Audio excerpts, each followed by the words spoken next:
Hello viewers, আসসালামু আলাইকুম। কিতা খবর? ভালো আছেন আপনারা সব? আশা করি ভালো আছেন। আজকে একটা নয়া টপিক লইয়া আইলাম। কথা হইল টপিক বাবরি মসজিদ। বাবরি মসজিদ লইয়া আমি ব্লগ বানাই, আর রোজু ব্লগ বানাই, একটা ডেইলি ব্লগ বানাই। এই কদিন থেকে রেগুলার ব্লগ বানাই আর আপনাদের ব্লগ দিয়া। তো আজকের ব্লগের কথা হয়েছে, টপিক হয়েছে যে বাপ্পি ভাই কইয়া একজন সোশ্যাল মিডিয়াত ব্লগ বানাই। আমি তাহলে প্রথম দেখছি যে রোস্ট মারছেন বিলাল ব্লগ রে, আমরা জিম ব্লগ বিলাল বাইরে, যে তারা দুইজনে প্রথমে আওয়াজ উঠাইছিলা আসাম থাকিয়া মুর্শিদাবাদ যাইতা এবং আমরা জিম ব্লগ বিলাল ভাই 1 লাখ টাকা দিতা বাবরি মসজিদ বানানির লাগিয়া। তো বাপ্পি ভাই ওটা কইতা আজকে রাত্রের মধ্যে যদি তুমি বারইয়া আও না যাও না তাহলে জবাব দিতে লাগবো, ওরকম কথা কইতরা।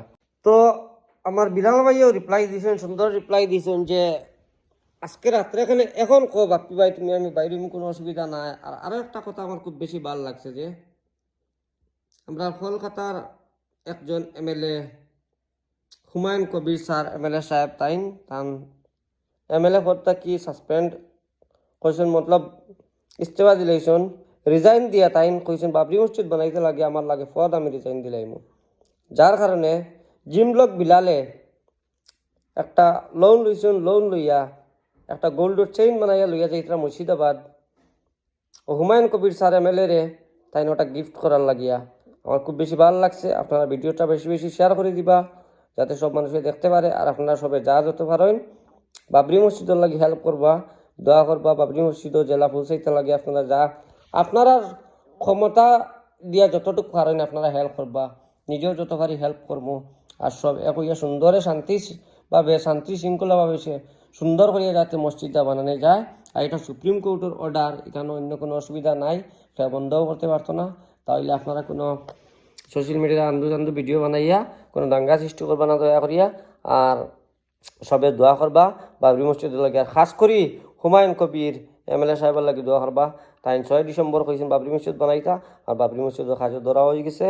ইনশাআল্লাহ 2-2.5 বছরের ভিতরে বাবরি মসজিদের কাজ কমপ্লিট হয়ে যাব, ফুললি মসজিদ হয়ে যাব। তো আমার নিজের আশা আছে বাবরি মসজিদে যাইতাম একবার।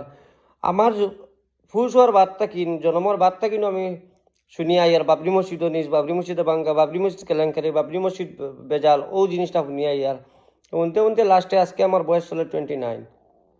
আজকের দিনও আমার এজ 29। আর এখন বাবরি মসজিদটা, যে বাবরি মসজিদর আমি সদরা শুনিয়া ইয়ার, ও বাবরি মসজিদটা বর্তমানে বন্যার নয়াভাবে মুর্শিদাবাদ বনের হুমায়ুন কবির এমএলএ সাহেবে নিজে 6 ডিসেম্বর খামো ধরাইছেন। তো ইনশাল্লাহ সুন্দরভাবে হইব। আপনারা সবে খাস করি দোয়া করবা, আর আমার লাগিও দোয়া করবা খাস করি। আর আমি আমার ব্লগটা ভালো লাগে যদি আপনারা শেয়ার করে দিবা, লাইক কমেন্ট করবা। আর আমার মাথার মাধ্যমে যদি কোনো ভুল ত্রুটি হয় তাহলে দয়া করে মাফ করে দিবা আমারে। আর ভিডিওটা আপনারা ভুলবা না যে বেশি বেশি করে শেয়ার করি সবার কাছে পৌঁছে দিবা, সবরে দেখার সুযোগ করে দিবা। আর thank you Humayun Kabir sir MLA Murshidabad. Thank you Bilal ভাই। আসসালামু আলাইকুম, ধন্যবাদ। আজকের ব্লগ দেখানো।